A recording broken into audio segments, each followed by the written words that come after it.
প্রথম দিন সে আমার গায়ে হাত দেয়, আমার অজান্তে, আমি তাকে দেখি না। গায়ে হাত মানে হাত না অন্য কোথাও? অন্য কোথাও। শুট বরাবর দিয়ে বসে, আমি দেখলে হয়তো এটা হতো না। হ্যাঁ। তারপরে তুমি কি তখন ঘুমাইছিলে না জেগে? আমি পড়তেছি, আমি স্বর গলে পড়তেছি, জোরে জোরে পড়তেছি, বই খুলে পড়তেছি আমার পড়ার টেবিলে, রাত্রে অনেক রাতে 1টা-1:30টার দিকে। শুট। তারপরে আরেকদিন হচ্ছে আমি বাথরুমে গিয়েছি, আমার বাথরুম খুলে দেখে, ওয়াশরুম থেকে বেরিয়ে দেখে উনি দরজায় দাঁড়িয়ে আছে। একদিন ঘাটে পানি আনতে গেছে, উনি আমার উড়োর ভিতরে হাত দিয়েছে, সেটা আমার এক নানু দেখেছে। উনি সেটা বলছে আমার নানুর কাছে যে এরকম দেখলাম। তারপরে আরেকদিন আমাকে ফেসবুকে নোংরা নোংরা ছবি আপলোড করছে আমার ফেসবুক থেকে। এরপরে একদিন বলতেছে যে বিয়ে করে ভুল করছি, এখন বিয়ে করলে তোমাকে বিয়ে করতে পারতাম। আপন খালু বলতেছে? হ্যাঁ। এরপরে আমার মেসেঞ্জারে আমার খারাপ ছবি চায়, যে তোমার এরকম একটা ছবি দিবে। তারপরে বলে তোমাকে অনেক দেখতে ইচ্ছে করে, তোমারটা মনে হয় অনেক সুন্দর হবে, দেখাও আমাকে তোমারটা। হ্যাঁ, আসলে সে কি মেল করেছিল সেই জানে। সরি। তারপরে আমার বইটই ঘাটাঘাটি করতো, আমার পার্সোনাল ডায়েরি এগুলো সব ঘাটাঘাটি করতো। তো আমার ফেসবুক আইডি তো উনি আগেই হ্যাক করে নেয়। তারপর হচ্ছে একদিন মানে পড়তে পড়তে ঘুমিয়ে গেছি, তো দরজা তো খোলাই থাকতো পড়ার সময়। তো পড়তে পড়তে আমি সোফায় ঘুমিয়ে গেছি, খুব শীত লেগেছে, শীতের রাত। হঠাৎ করে আবারও আমি গায়ে হাত অনুভব করি, তাকিয়ে দেখি উনি ওই দিনও জুড়ে চিৎকার দিয়ে দাঁড়িয়ে যায় একদম সোজা। আমার রুমে একটা ছোট দরজা ছিল, ওখান থেকে নানিয়ে এসে পড়ে দেখে ওনাকে এখানে দাঁড়িয়ে আছে। এরপর আমার খালা যখন এই বিষয়ে জানতে পারে, তখন আমাকে দোষ দেয় যে ওর সাথে তোর সম্পর্ক আছে। উল্টা? হ্যাঁ, উল্টা। শুট। এরকম করতো। এরপর আমার পিছনে পিছনে কলেজে যেত। আমি সকাল ভোরে পড়তে যেতাম, প্রাইভেট পড়তাম, কোচিং করতাম, ক্লাস করতাম। তো আমি 6টা বাজে বের হতাম, সে 6টা বাজে আমার সাথে সাথে বের হতো এই শীতের সকালে। ও মাই গড।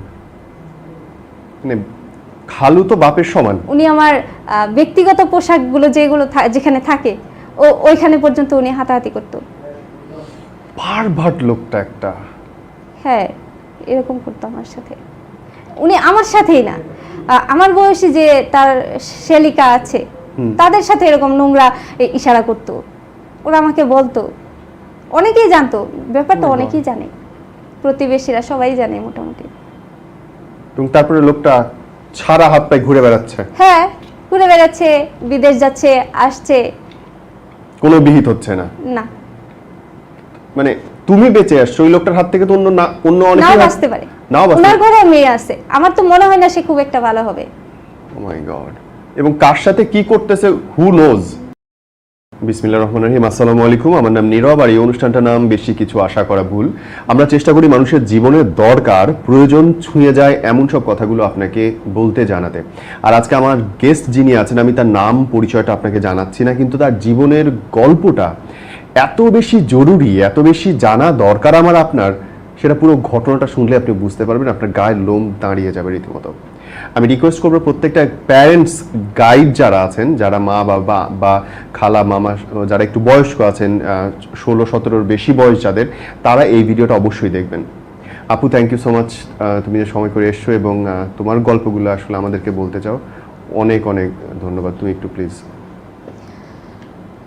আমি আমার লাইফের যে গল্পটা বলতে চাই, আমি আশা করি আমি যখন ওই বয়সের ছিলাম, যে আমার সাথে দুর্ঘটনাগুলো ঘটে যেত, ওই বয়সের প্রত্যেকটা মেয়ের জানা উচিত, আর প্রত্যেকটি বাবা মার এ বিষয়ে সচেতন থাকা উচিত। তুমি তো, আমি তোমার সাথে অফারে যখন কথা বলছিলাম, তুমি একটা পর্যায়ে তোমার নানা বাড়িতে চলে যাও, নানা বাড়িতে গিয়ে পড়ালেখাটা শুরু করো। কত বছর বয়স থেকে সেটা আমার 5 বছর বয়স থেকে পড়াশোনা শুরু করি। সেটা হচ্ছে পারিবারিক কলহের কারণে, তো আমাকে নানা বাসায় পাঠিয়ে দেওয়া হয়। তারপরে আমি নানা বাসাতেই বড় হই, সব কিছু ঠিকঠাক ছিল, 8ম শ্রেণী পর্যন্ত সব কিছুই ঠিকঠাক চলছিল। তখন 8ম শ্রেণীতে যখন আমি পড়াশোনা করি, আমি JSC পরীক্ষার্থী, তো আমি রাতে পড়তে বসি নানার ঘরে। অনেকক্ষণ পড়তেছিলাম, কিন্তু আমার ঘরে একজন ঢুকে, সেটা আমি খেয়াল করি না। আমি অনেকক্ষণ পড়তেছিলাম, তা অনুভব করি অনুভব করি যে কেউ আমার গায়ে হাত দিয়েছে, পিছনে তাকিয়ে দেখি আমার ছোট খালু। ওয়েট, মানে ক্লাস 8 এ পড়ো, সেই সময় তুমি পড়ালেখা করছো, হুট করে খেয়াল করলে যে হ্যাঁ রাত্রেবেলা তোমার গায়ে হাত গভীর দিয়েছে। রাতে। মানে তুমি কি তখন জেগে নাকি পড়ছো? আমি পড়তেছি, শুট। আমি অনেক জোরে চিৎকার দিই, আমি ভেবেছি হয়তো ভূত বা এই জাতীয় কোনো কিছু, অনেক জোরে চিৎকার দিই। তো আমার নানা ঘুম থেকে উঠে যায়, তো তাকিয়ে দেখে আমার ছোট খালু। ওনাকে বলতেছে তুমি এখানে কেন, এত রাতে তুমি এখানে কেন? উনি কিছুই না বলে রুম থেকে বের হয়ে চলে যায়। তার কিছুদিন পর আমার সব খালারা আসে বাসায়, তো আমাকে তারা কিছু নির্দেশনা দেয় যে তুমি কি কি কাজ করতে পারবে আর করতে পারবে। এর ভিতরে একটা মানে জানি না ওনারা কি প্ল্যান করে এসেছে, আমাকে বলতেছে এর ভিতরে একটা হচ্ছে তুমি এইচএসসি পর্যন্ত লেখাপড়া করতে পারবা, এর বেশি তোমাকে পড়ানো হবে না, বিয়ে দিয়ে দেওয়া হবে। আচ্ছা। তারপর আমার সব আত্মীয় স্বজনকে বলে দিয়ে দেওয়া হয়, দেখেন বিয়ের কাজ দেখেন, বিয়ে দিয়ে দেব। তারপরে আমি আর কি একটু মানসিকভাবে অসুস্থ হয়ে পড়ি। তারা এর জন্য আমাকে কোনো ডাক্তার দেখে না, বরঞ্চ আমাকে পাগল বলে ডাকে। তারপরে এরকম করার পর আমি অসুস্থ ছিলাম অনেক দিন। তারপরে আমি এসএসসি পরীক্ষা দিই, তো তারা আমাকে পড়াবে না। তারপরে নানা কলেজে ভর্তি করাবে, আমি তাদের কাঙ্ক্ষিত কলেজে ভর্তি হতে পারি না। আচ্ছা। এই জন্য আমার নানি আমাকে শাস্তি দিত। আমি সকালবেলায় কলেজে যেতাম না খেয়ে, 3টায় বাসায় ফিরতাম। বাসায় ফেরার পর অনেক কাজ রেডি রাখতো আমার জন্য। সকালে তুমি ইয়েতে যাচ্ছ, কলেজে যাচ্ছ এবং তোমাকে খেতে দিচ্ছে না, 3টা সকাল থেকে 3টা পর্যন্ত তুমি না খাওয়া। হ্যাঁ। তার মানে লাস্ট খাইছো রাত 9টায়, রাত 9টা থেকে সকাল দুপুর 3টা পর্যন্ত তোমার পেটে কিছু যায় না? না না। ও মাই গড। বাসায় সব কাজ শেষ করে গোসল করে আমি সন্ধ্যায় খেতে বসতাম। শুট। তারপরে যখন আমি এভাবে কলেজ চলতে থাকলো, তো একদিন ঘরে একটা মোবাইল ছিল নানার, ওটা আমি ব্যবহার করতাম। দেখতাম আমার কলেজের সবাই বান্ধবীরা মোটামুটি তখন সবার হাতে স্মার্টফোন চালায়, তো আমি ওদের মাধ্যমে একটা ফেসবুক অ্যাকাউন্ট করি, চালাই মোটামুটিভাবে। তো একদিন বান্ধবীরা সবাই ছবি তুলবো, কলেজে সুন্দর বাগান আছে, বাগানে সবাই ছবি তুলবো, তো আমি মোবাইল নিয়ে যাই কলেজে। তো ওই দিন কলেজ থেকে আসার পর আমাকে অনেক মারে। হ্যাঁ, শুধু মোবাইল নিয়ে গেছো কলেজে? না, ওই যে খালুর কথা নানা দেখে ফেলছে, তখন এরপর থেকে আমাকে সুযোগ পেলেই মারতো, বলতো পাগল, এটা পাগল, এই কাজ করছে ওই কাজ করছে, একটু ভুল করলে প্রচুর মারতো, লাথি মারতো, থাপ্পড় মারতো প্রচুর। তো এমন সময় হতো যে থাপ্পড় দিয়ে কান তব্দ করে ফেলছে, কিছু শুনতাম না কয়েকদিন। এই ধরনের। কে মারতো এভাবে? খালা, ছোট খালা। তারপরে আবার কানে শুনতাম না, তখন বলতো বয়রা, এরকম যে চিকিৎসা করতে হবে এরকম কোনো কিছুই আমাকে করতো না। তারপরে হচ্ছে মারলো, মারার পর আমি তখন তো রিঅ্যাক্ট করলাম যে আমার বয়সী সবাই মোবাইল চালাচ্ছে, স্মার্টফোন চালাচ্ছে, আমি তো বাসায় চালাই, আর একটু ছবি তুলতে নিয়েছি। পরে আমার নানা আবার আন্টিকে বকাঝোকা করে যে ও তো বড় হয়ে গেছে, ওকে কেন এরকম করো।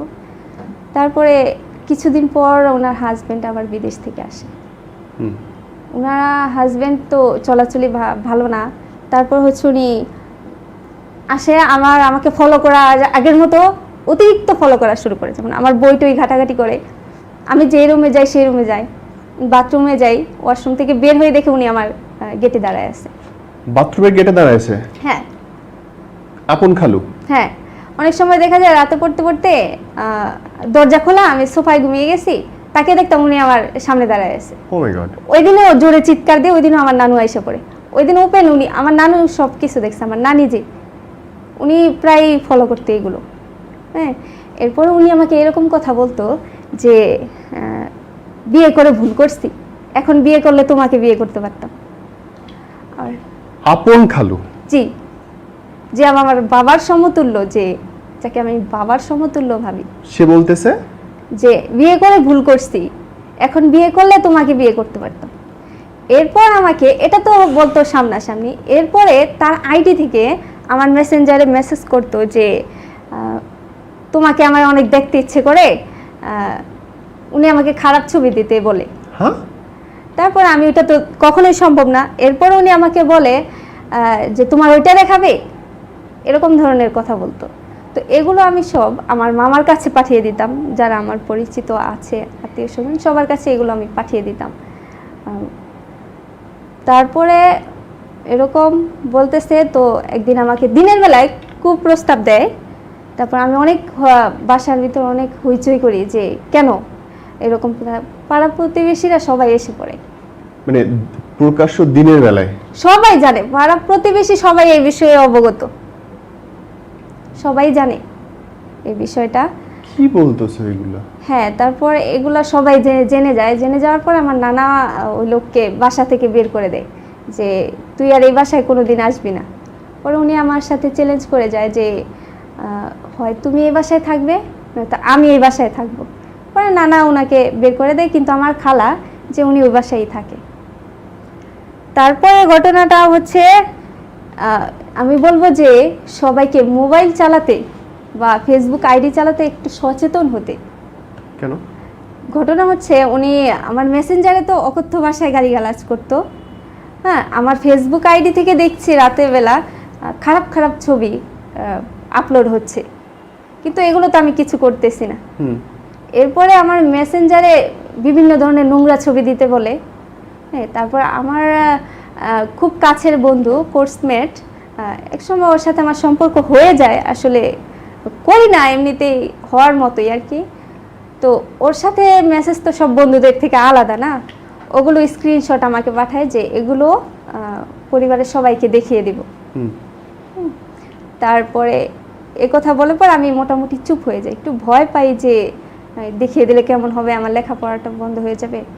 আর এছাড়া আমি তাদের সব অত্যাচার সহ্য করে নিতাম শুধুমাত্র স্টাডি করার জন্য, যে আমার লেখাপড়াটা হবে এই জন্য।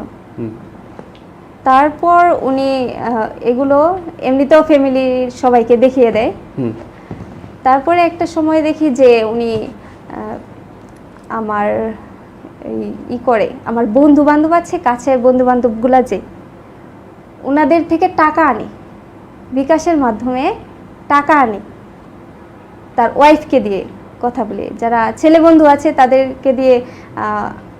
আমার খালার বয়স আমার বয়স প্রায় সেম, তো আমার খালা ওই ছেলেদের সাথে কথা বলতো মোবাইলে আর বিকাশে টাকা আনতো। তো আমি যখন কলেজে যেতাম বন্ধুদের মধ্যে টাকা পাঠাইছি পাইছিস, তা আমি তো কোনো টাকা আমার নাম করে টাকা আনতো বিকাশে, ওকে টাকা ধার দে একটু টাকা লাগবে, হ্যাঁ হ্যাঁ ওকে আনতো এরকম করতে। তখন এটা আমি যখন বাসায় জানাই তখন ওই যে আমার ছবি টবি সব দেখে দেয়, আমার মোবাইলটা নিয়ে যায়। তখন আর আমার বয়ফ্রেন্ডের সাথে আমার যোগাযোগ হয় না। তারপরে কি করে, তারপর হচ্ছে এভাবে চলতে থাকে। ইন্টারমিডিয়েট পাস করলাম, এরপরে অনার্সে এক প্রকার জোর করে আমি ভর্তি হলাম। আচ্ছা, ভর্তি করাবে না, জোর করে ভর্তি হলাম। তারপর বড় খালার বাসায় আমাকে পাঠিয়ে দিল, কলেজের পাশে বাসা।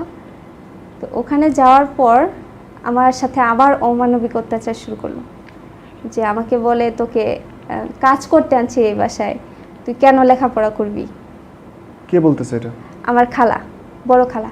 এরপর আবার সে ছোট খালা আবার এই বাসায় এসে পড়ছে বেড়াতে আসছে, তো আসছে, উনি আর যায় না। সে আগের মতো শুরু করছে বিভিন্ন ধরনের অঙ্গভঙ্গিমা দেখায়, যে বাজে অঙ্গভঙ্গিমা। তখন তো আমি বুঝি মোটামুটি, চোখের ইশারা, হাতের ইশারা, বিভিন্ন ধরনের। এবার একেবারে দরজাও বন্ধ করে দিছে, তারপর চিল্লাচিল্লি করে ধাক্কা দিয়ে বের হয়ে গেছে। তোমাকে নিয়ে দরজা বন্ধ করে দিছিল? হ্যাঁ, শুট। আমি রাতে পরে আমার রুম তো আলাদা ছিল। তারপরে আমি মানে ধাক্কা টাক্কা দিয়ে বের হয়ে আসি ঘর থেকে। তারপরে এটা বড় খালাকে জানাই, তখন আমাকে আবার নানা বাসায় পাঠায় দেয়। তারপরে আসি আবার এখানে, এরকম ধরনের আচরণ করতো। আমাকে নানা খরচ দিলে এটা সহ্য করতে পারতো না, লেখাপড়া করাবে না তারা, খারাপ। এমনকি বিবাহিত ছেলের সম্বন্ধ যদি আসতো তারা বিয়ে দেওয়ার জন্য একদম উঠে পড়ে লাগতো, মানে কোনোভাবে মেয়েটাকে যেন বের করে দেওয়া যায় বাসা থেকে। হ্যাঁ, বিদায় দিয়ে দেওয়া সোজা বাংলা। হ্যাঁ। তারপরে আমি আঙ্কেলের টর্চার তো ছিলই। ফেসবুক আইডি থেকে তো আমার মোবাইল, আমি প্রায় 3-4টা সিম চেঞ্জ করতাম, কোথায় থেকে যেন নাম্বার দিয়ে ফোন দিয়ে বাজে বাজে কথা বলতো।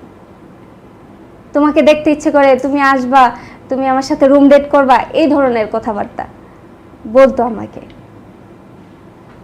আমি বাসায় জানালে এটা নিয়ে বাসায় ঝগড়া হতো আমার আম্মুর সাথে, ওনাদের সাথে। আম্মা আব্বা রাজি হয় না তোমাকে তোমার বাসায় ফেরত নিয়ে যেতে? না, মানে আমার বাবা পর্যন্ত খবরটা পৌঁছাতো না, কিন্তু আমার মা পর্যন্ত, মা চাইতো যে লেখাপড়াটা হোক। ওকে। তারপরে যখন আমার বর্তমান হাজবেন্ড, ওনার সাথে, উনি আমার হচ্ছে কলেজের সিনিয়র ভাই, ওনার সাথে আমার দেখা হয়, পরিচয় হয়। তারপর ওনাকে আমি সব কিছু বলি যে আমাকে এরকম হ্যারাস করতেছে। হ্যাঁ, হ্যারাস করতেছে। তারপর ফেসবুকে আমি একটা পোস্ট করি যে আমি যদি মারা যাই, আমি অনেক নাম বলবো না, অনেক সরকারি চাকরিজীবী আছে, বড় বড় আমার স্যাররা ছিল, তাদের কাছে আমি অনেক হেল্প চাই, কিন্তু কোনোভাবে আমি কোনো হেল্প পাই না। বা আমি যে পারিবারিক দিক থেকে একটা মামলা করব, সেই সাপোর্টটা আমার ফ্যামিলি থেকে দেওয়া হয় না, কারণ তারা তাদের মান সম্মানের চিন্তা করে আমার বিষয়টা স্বাভাবিক গোপন রাখতো। অনেকে এটা করবে। হ্যাঁ। তারপরে আমি চাইতাম যে এটা প্রকাশ হোক, জানুক সবাই, তো ওনারা এটা করতে দিত না। তারপর আমি যে আমার হাজব্যান্ডের সাথে সব কিছু শেয়ার করি। আমি ফেসবুকে একটা পোস্ট করি যে আমি যদি মারা যাই,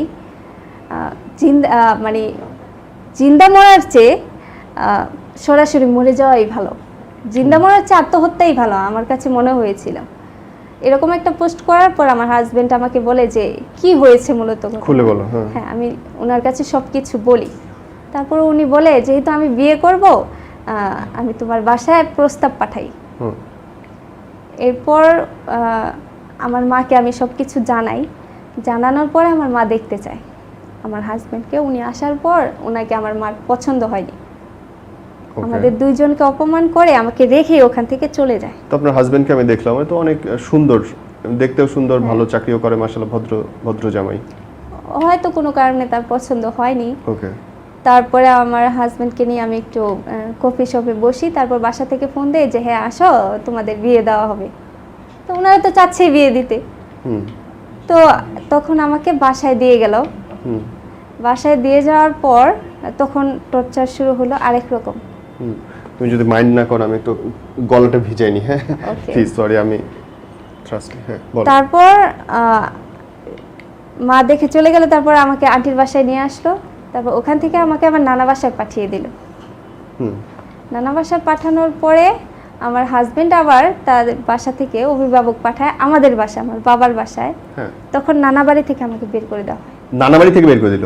হ্যাঁ, যে বাসায় আমি 18 বছর ছিলাম, সেই বাসা থেকে আমাকে বের করে দেওয়া হয়।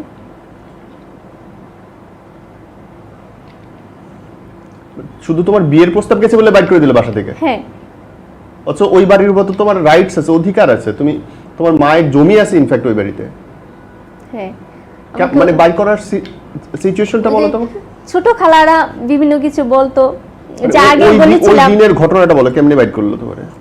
ওই দিনের ঘটনাটা হচ্ছে যে ছোট খালা বলতেছে যে আগে তো ছবি দেখাইছিলাম, এই মেয়ে খারাপ, এই মেয়ে পর্নোগ্রাফি করে।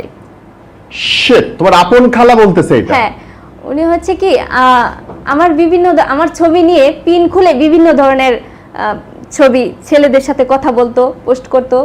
তো ওই ছেলেদেরকে ফোন দিত যে তোমার থেকে টাকা খাইছে, হ্যাঁ, এখন পরিবারের কাছে বলো। তো ছেলেরাও তো বলতো, ওই যে আমার ছোট খালা ছেলেদের সাথে কথা বলতো, কথা বলতে টাকা নিত। হ্যাঁ, আমার ছবি দিয়ে ব্যবহার করে। এত খারাপ হইতে পারে একটা আপন খালা, আপন খালু, আপন নানা? হাউ? তখন আমাকে বাসা থেকে বের করে দেয়। তখন আমি আমাদের বাসায় চলে যাই, আমার বাবা বাসায়। তখন ওখান থেকে আমাকে আবার বড় খালার বাসায় পাঠিয়ে দেওয়া হয়। কারণ ওই দিনই? না, তার 3-4 দিন পরে। ওনারা এখানে আমাকে রাখতে চাচ্ছে না। কেন জানি না। তো আমার বড় খালার আবার বাচ্চা হয়, তো ওখানে আমাকে পাঠিয়ে দেওয়া হয়। তুমি এটা বলো তো, তোমার আপন বাপের বাসায় তুমি কেন থাকতে পারতেছো না? ওখানে হচ্ছে ক্রাইসিস ছিল, যে আমাকে যে লেখাপড়া করাবে সে এবিলিটি তাদের ছিল না।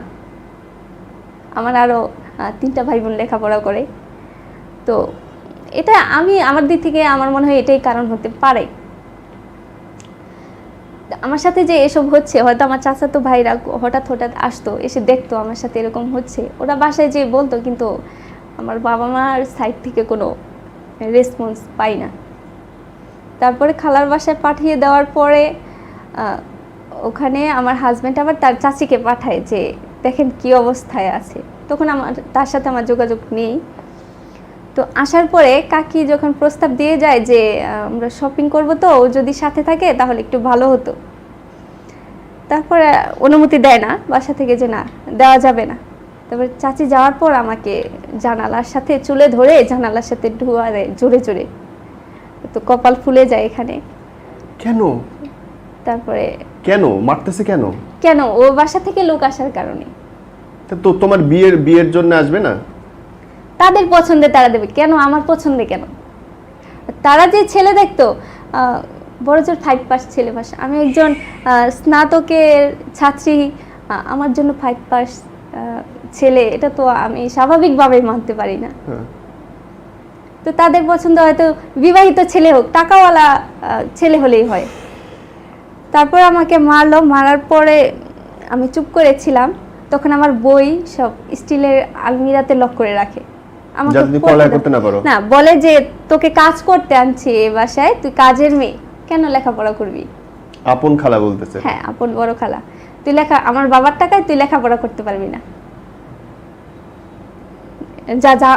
জামাই থেকে টাকা নিয়ে আস। তখন তো আমার বিয়ে হয়নি, আমি কিভাবে একটা ছেলের কাছ থেকে টাকা পয়সা আনবো? তারপর আমার মানে একাডেমিক যে সনদগুলো, মূল সনদগুলো, ওগুলো তো আমি যেখানে যেতাম লেখাপড়া করতাম ওখানেই রাখতাম স্বাভাবিক। তো ও আমার মূল সনদগুলো পোড়াতে নিয়ে যায়, গ্যাসের স্টোভ চালু করে দিয়েছে। তো ওখান থেকে আমার খালার জায়েরা ওগুলা হাত থেকে কেড়ে নিয়ে যায় আর কি, পোড়াতে দেয় না, পুড়ে ফেলবে একদম। তারপর আমাকে ঘাড় ধাক্কা দিয়ে বাসা থেকে বের করে দেয়। খালা বাসা থেকে? বড় খালা বাসা থেকে? আমি নানা বাসা থেকে বের হয়ে গেলাম, যেখানে আমার 18 বছর আমি কাটিয়েছি। আমার জন্মস্থান, আমার বাবা বাড়ি, ওখান থেকে আমাকে বের করে দিল। তারপরে যেখানে খালার বাড়ি লেখাপড়া করতাম ওখান থেকে আমাকে বের করে দিল। আর আমার বাকি আত্মীয় স্বজনদের সাথে আমার কোনো যোগাযোগ করতে দেওয়া হতো না। এখন আমি কোথায় যাব? আমি একটা অবিবাহিত মেয়ে, আমি কোথায় যাব? আমাকে তো সবখান থেকে বের করে দিল। 13 ঘন্টা আমি রাস্তায় হেঁটেছি। তারপর আমার একটা ছোট মোবাইল ছিল, নোকিয়া মোবাইল, বড় মোবাইল তো নিয়ে গেছে। ছোট মোবাইলটা আমার ভাইয়ের, আমি ফোন দিই আমার হাজবেন্ডকে যে আমাকে তো বাসা থেকে বের করে দিছে। তারপর আমাকে ওই চাচি, ওনার চাচির বাসার অ্যাড্রেস দেয়। আমি কখনো যাইনি, তো ওই বাসায় যাই। যাওয়ার পরে ওই বাসায় আমার নানা যায়, আন্টির ভাসুর যায়।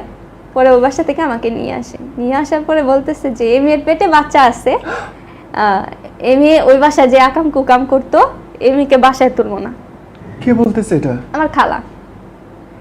তবে একথা বলার পর আমার নানা বুঝাইলো যে তার মেয়েকে, যে আমার যাকে আমি 18 বছর পেলেছি সে তো এরকম হতে পারে না। তারপর আমাকে রাখলো বাসায়, আমার বাবা মা আসলো, সবাই আসলো, খুব অপমান করলো তাদের, আমার ছোট খালা আর বড় খালা মিলে। তারপরও বিয়ের একটা ডেট হলো, ছোট করে অনুষ্ঠানের দিন আমার ফুফাতো ভাই, আমার সেই চাচি শাশুড়ি, এমনিতে তো কেউ সাজায় নেই, মানে আমি হলুদের পোশাক পরেছিলাম বলে আমার কি বড় খালা অনেক মারে বিয়ের আগের দিন।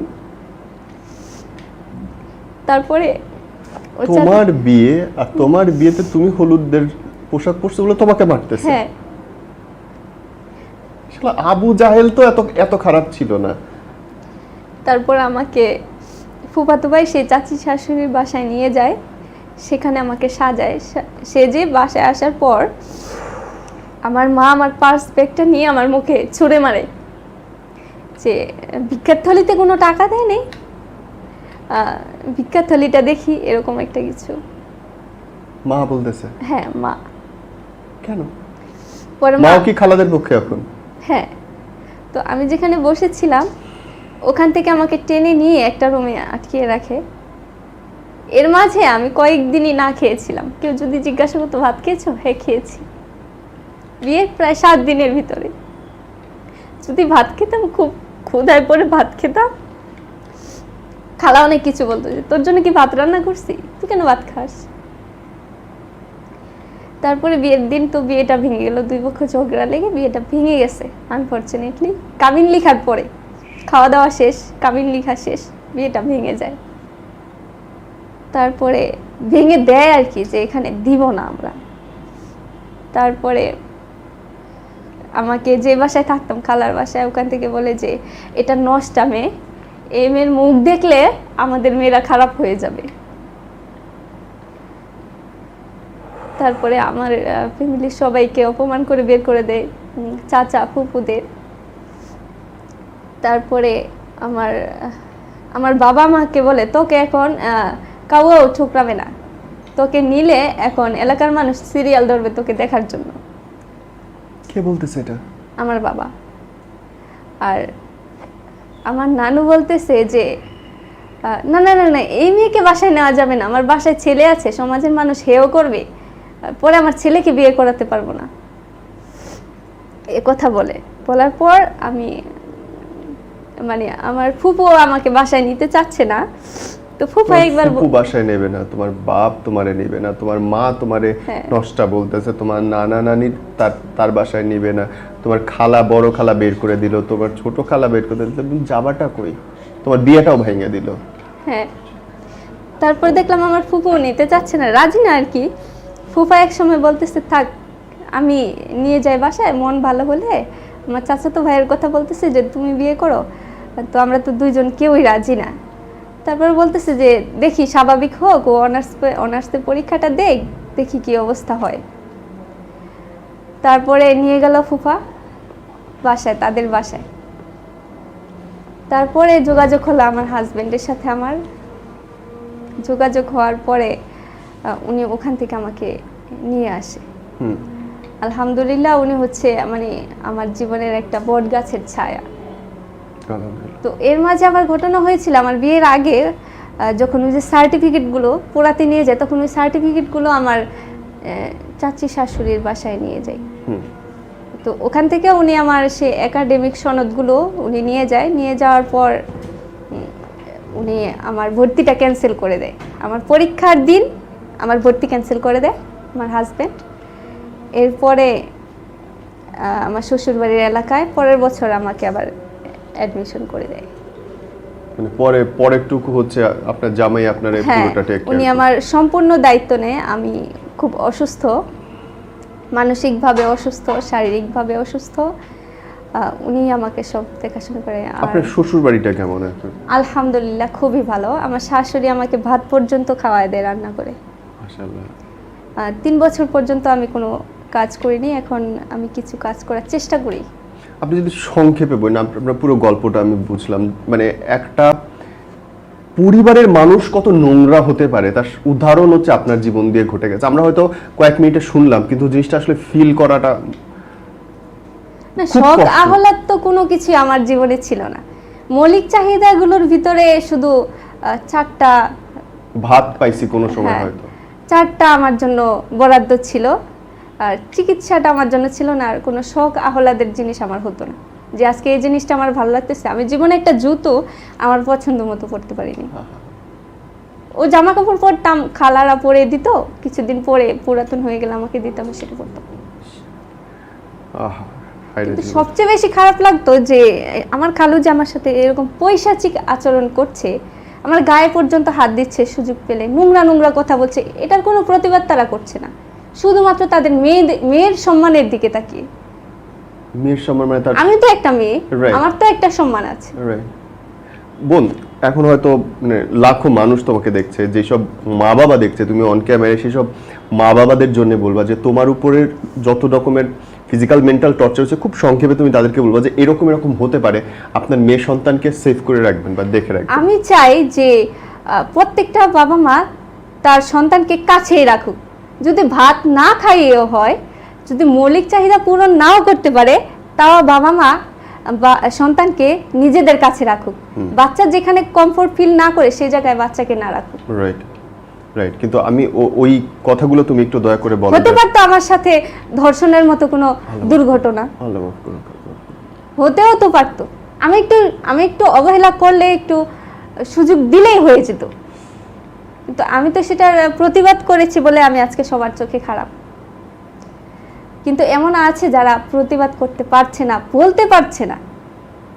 আমি তো শিক্ষিত মেয়ে, লেখাপড়া করেছি, আমি সামাজিক যোগাযোগ মাধ্যমে বন্ধুদেরকে জানাই। আসলে আমার বন্ধুরা আমাকে অনেক হেল্প করছে, যখন ওরা জানতে পারে বিষয়টা, আমার রাস্তা থেকে কলেজ পর্যন্ত আর হচ্ছে পরীক্ষার হল পর্যন্ত ওরা আমাকে নিরাপত্তা দিত। এমন আমি 4-5টা ছেলের সাথে কলেজে যেতাম, তারপরেও আমার খালু আমাকে পিছু নিত। বাড়িতে এসে বলতো, এমনও বলতো, আমার শ্বশুর বাড়িতে ফোন দিয়ে বলছে যে ওর সাথে 12টা ছেলের সাথে সম্পর্ক আছে। ও যে যারা আমাকে হেল্প করতো তাদের প্রত্যেককে বলতো এই নাম, এই এরা। এখনো মাঝে মাঝে আমাকে ফোন দিয়ে থ্রেট দেয় আমার সেই খালু।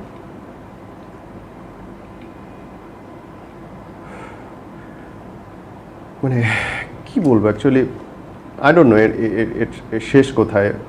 আমি পুরো ঘটনাটা বোনটা যখন বলতেছিল, আমার বারে বারে মনে হচ্ছিল যে আমার নিজেরও একটা মেয়ে সন্তান, হয়তো আপনাদের সবারই কোনো না কোনো মেয়ে সন্তান আপনাদের আছে, ভাগ্নি ভাস্তি অনেক অনেক কিছুই আছে। তো তাদের নিরাপত্তাটা কেমনে দিবেন?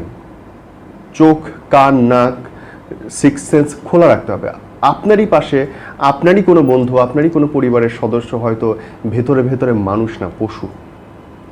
এবং এই রকম প্রতিবাদ হওয়া দরকার। আপনি যদি ভয়েস রাইজ না করেন, তাহলে হয়তো এই বোনটা আজকে যখন ধর্ষণের হাত থেকে বেঁচে এসছে, হয়তো আমার আপনার সন্তানটা সেই সুযোগটা নাও পেতে পারে, আল্লাহ মাফ করুন।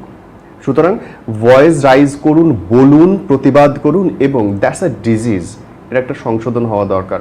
আর এর একমাত্র ওষুধ হচ্ছে প্রতিবাদ করা, তাৎক্ষণিকভাবে, লাউড ভয়েসে।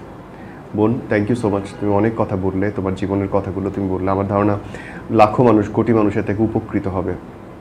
লাস্টলি তুমি যদি কিছু বলতে চাও বলতে পারো। বাহির থেকে হুট করে মানুষ এসে একটা বাচ্চাদের কেসগুলো, বাহির থেকে একটা মানুষ এসে বাচ্চাদেরকে হুট করে ধর্ষণ করতে পারে না। এরা চেনা জানা, হ্যাঁ, কাছের মানুষগুলো দ্বারাই এই কাজ হয়। আমি বলবো যে প্রত্যেকটি বাবা মা বাচ্চাদেরকে মনিটরিং করা উচিত। তারপর হচ্ছে বাচ্চাদের কাছাকাছি রাখা উচিত, যেখানে কমফোর্ট ফিল না করে সেদিকে না দেওয়াটাই উচিত, জানা উচিত এবং প্রতিবাদ করা উচিত। রাইট। আমি যদি কখনো সুযোগ পাই, যে আল্লাহ যদি আমাকে প্রতিষ্ঠিত করে, এই ব্যাপারে আমি একটু প্রতিবাদ করার চেষ্টা করব, একটা সংগঠন করব ইনশাআল্লাহ, আল্লাহ যদি আমাকে বাঁচিয়ে রাখে। তুমি তো অলরেডি শুরু করেছো, এবং যে কথাগুলো 99% মেয়ে বলতে চায় না, সেটা তুমি ভাই তোমার আমাদের অনুষ্ঠানের মধ্যে দিয়ে হলেও বললা এবং বলা শুরু করলা। So thank you so much and Allah bless you বোন, ভালো থাকো। ধন্যবাদ। অনুষ্ঠানটা শেষ করব, শেষ আসলে করতে চাই না, আমি একটা শুরু করতে চাই। শুরুটা হচ্ছে প্রতিবাদের শুরু, এবং সেটা আপনার দিয়েই হোক। যত খারাপ কাজ আছে তার প্রতিবাদ করুন, এবং যত ভালো কাজ আছে